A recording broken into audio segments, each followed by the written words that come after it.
Télé-Cévennes Sud et ce soir avec François Ruffin qui est sur place au Vigan et je voudrais vous interviewer juste quelques minutes pour avoir des réponses à nos questions. Bonsoir François. Bonsoir. J'aimerais savoir pourquoi vous soutenez notre député Michel Salas. Est-ce que c'est pour être sur le terrain ou est-ce que c'est à cause de l'actualité ou avez-vous une autre raison?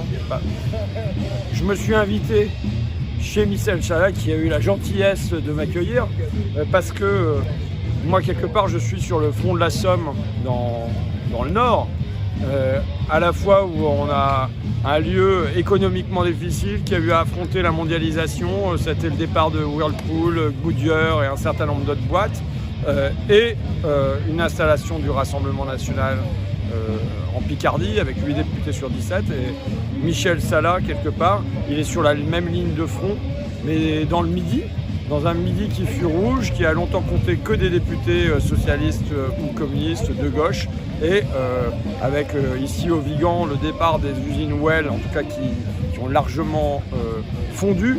Et voilà, donc il y a comme une symétrie.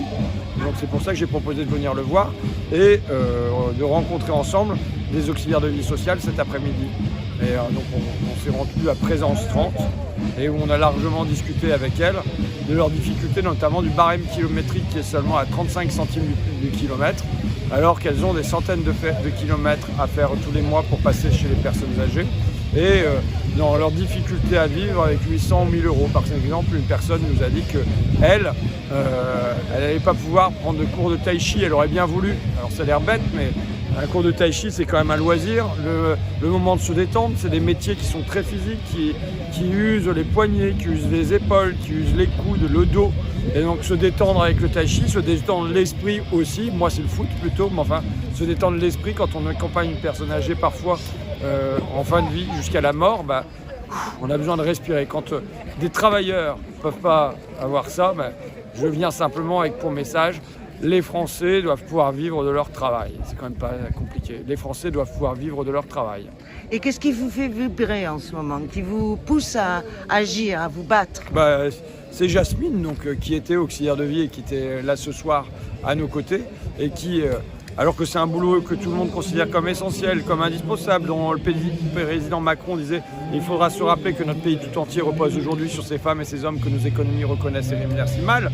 Donc c'était quelque part s'engager à changer ça, aider à ce qu'elles en vivent mieux, avec au moins le salaire minimum, même un peu plus que ça, parce que vivre avec le SMIC aujourd'hui c'est bien difficile. Jasmine qui dit que pour élever ses enfants, non seulement elle fait ce boulot-là, mais elle est condamnée à prendre d'autres boulots. Donc avec de la surfatigue, quoi. Je pense que les Jasmines du pays, les auxiliaires de vie, les agents d'entretien, les caristes, les manutentionnaires, les travailleurs du bâtiment, de l'industrie agroalimentaire, les assistantes maternelles, ce sont des gens qui méritent d'être défendus parce que ce sont elles et eux qui tiennent notre pays debout.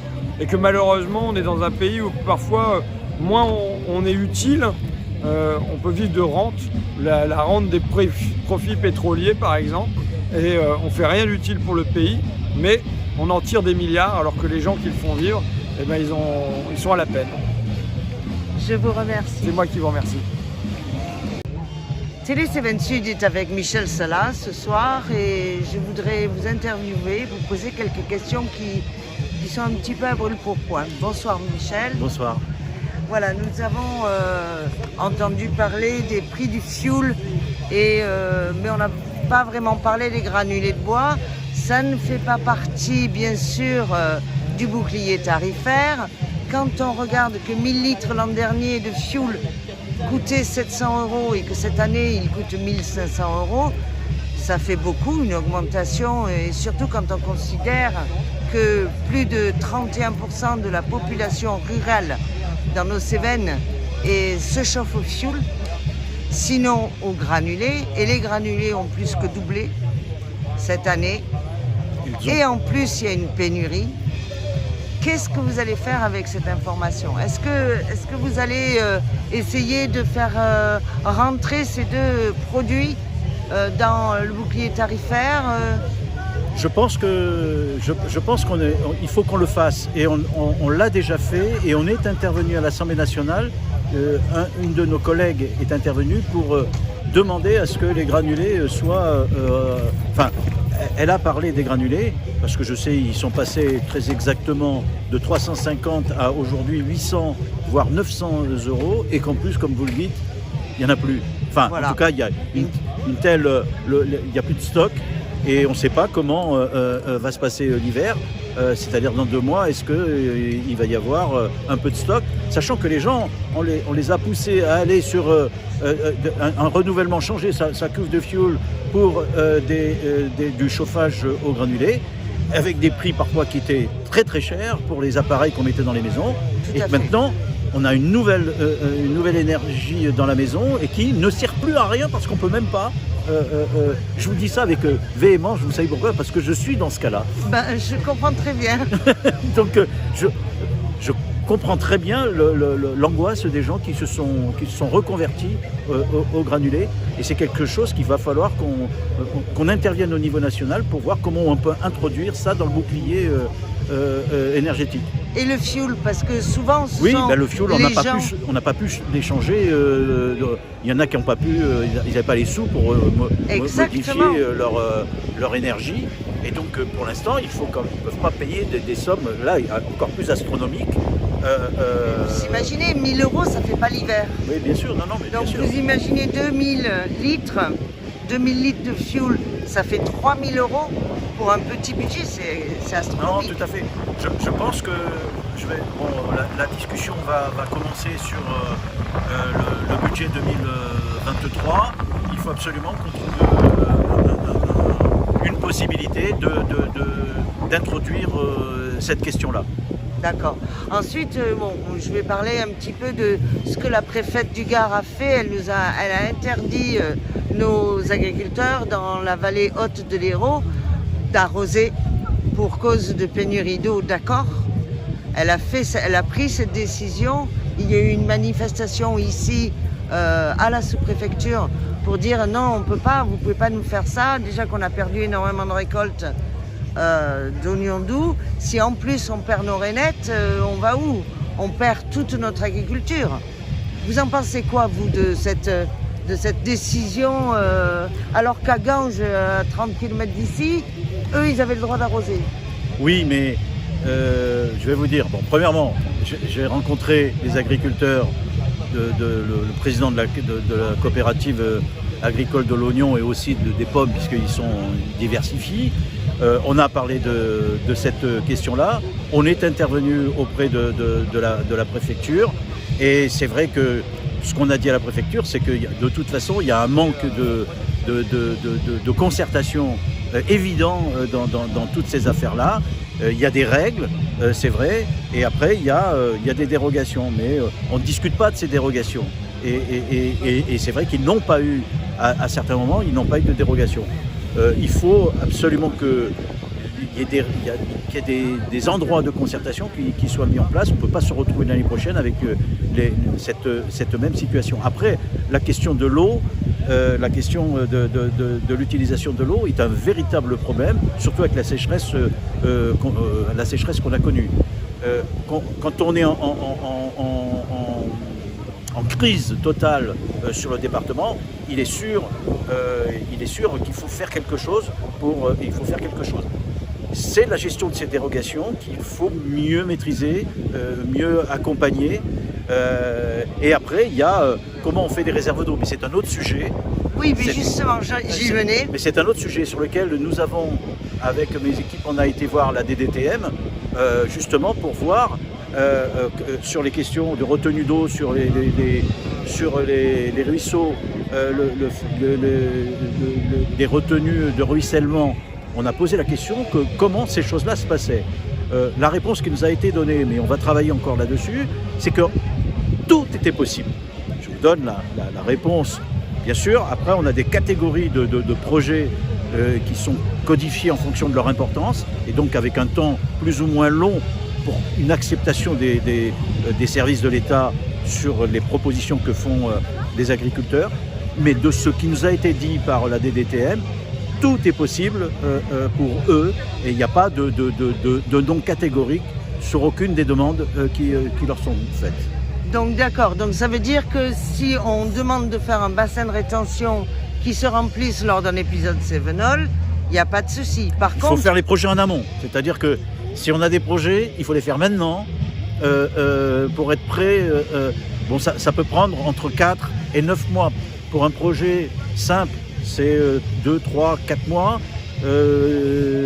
5, 6 et voire 9 mois lorsque les projets sont plus complexes, notamment au niveau environnemental. tout à fait. Alors le problème, c'est que toutes ces structures seront bénéfiques pour nos agriculteurs en ce moment, mais il faut qu'on change nos manières de faire les choses, on est bien d'accord, à cause du réchauffement climatique, peut-être diversifier un peu, etc. Bon, ça c'est une question sur laquelle, si j'arrivais à vous répondre, je serais je serais le magicien du Gard. Non, je pense que c'est la question la plus complexe qu'il y a sur la question de l'eau, mais qu'il faut y travailler de toute urgence. Je veux dire. Mais par contre, est-ce qu'il y aura des aides financières? Parce que nos agriculteurs, ils ont déjà perdu leur récolte cette année, enfin du moins les oignons doux. Ils ont vécu des épisodes de Cévenol. La question des aides est liée moi je trouve, à quelque chose qui est que je ne comprends pas trop, et qui a été la réponse de la préfecture, c'est que la citadelle, c'est-à-dire l'insecte qui a proliféré pendant cette période-là à cause de la sécheresse, donc à cause de la calamité, le manque d'eau. Oui, par le manque d'eau, donc calamité naturelle. Oui. Devrait leur permettre de toucher des subventions. Or, ils ne considèrent pas que la citadelle fait partie de cette catégorie-là. Donc, il y a une incohérence à dire que la prolifération de la citadelle n'est pas due à la sécheresse, mais simplement à la prolifération de l'insecte. Et là, il y a un problème technique qui n'est pas résolu parce qu'il n'y a pas eu d'études pour démontrer cela. D'accord. Et si c'était démontré, alors ils toucheraient les aides. D'accord. Ok. Voilà. Ensuite, il y a quelque chose qui est quand même très important sur la profession de foi, donc que vous avez envoyé pour votre élection, c'est le domaine du handicap. Je ne sais pas si vous vous rendez compte, mais il y a des personnes qui ne cochent aucune case, bien que ces personnes soient handicapées par les affections qui les affectent. Mais le problème, c'est qu'il n'y a pas une affection qui affecte à 80%, donc elles n'ont droit à rien. S'il y a plusieurs affections qui les affectent, qui équivaut à 80% avec une seule maladie, ce serait bien si c'était pris en compte. Il faudrait regarder un petit peu comment ça se gère, tout ça, et voir s'il n'y a pas d'autres... Je vois ce que vous voulez dire. Je connais un petit peu le problème parce que j'y suis confronté. Et je ne connais pas bien le problème du 50, 60, 80% qui amène à des... C'est très obscur. Oui, et la MDPH et tout ça sont des choses que je ne connais pas bien, pour être très sincère. C'est des choses que je ne connais pas très bien, mais en tout cas, la chose que je peux en tout cas comprendre, c'est que qu'on soit adulte jeune, qu'on soit adulte handicapé, on a le droit de vivre. Et que c'est la question des minima sociaux, notamment nous, parce que je sais qu'à peu près pour quelqu'un qui est handicapé, qui peut toucher quelque chose au-delà de 50%, c'est à peu près 900 et quelques euros par mois s'il ne travaille pas. La question de toute façon qu'on travaille pas, nous notre proposition c'est qu'il y ait des minimums sociaux qui soient au minimum aujourd'hui. Bon, on est à 1063 euros, je pense qu'on va le remonter dans notre proposition à 1100, 1150 euros à cause de l'inflation. Mais de toute façon on veut régler ça, quoi qu'il y ait comme pourcentage de handicap, c'est que tout le monde ne peut pas être en dessous d'une telle somme. Ça, c'est pour parler du pouvoir d'achat de tous les gens, qui soient handicapés ou pas handicapés. Il faut des minima sociaux pour pouvoir vivre. Voilà. Après, la question que vous posez sur les échelons, c'est quelque chose que sur lesquels il faudrait que j'ai plus d'informations. En fait, c'est plusieurs affections qui handicape autant qu'une seule affection qui handicaperait au même pourcentage. D'accord, je comprends ce que vous voulez dire. C'est le cumul. On ne prend pas en compte le cumul. De maladies. Le Voilà. cumul de maladies, oui. Parce que, par exemple, avec les maladies auto-immunes, on peut très bien souffrir de plus d'une maladie auto-immune. D'accord, je comprends ce que vous voulez me dire. Oui. Voilà, ça peut D'accord. être polyarthrite rhumatoïde et puis d'autres maladies. Ça peut D'accord. être l'asthme aussi, par exemple, etc. etc. D'accord, c'est cette reconnaissance-là. Comment elle n'est pas reconnue aujourd'hui lorsqu'il y a un parce que cumul c'est deux maladies qui handicapent Franchement, séparément. très franchement, c'est une question que je ne connais pas et j'aurais peur de dire des bêtises sur. Mais Vous donc c'est quelque regarderez chose que je vais regarder. D'accord. D'accord. Je vous remercie. De rien. Au revoir. Au revoir.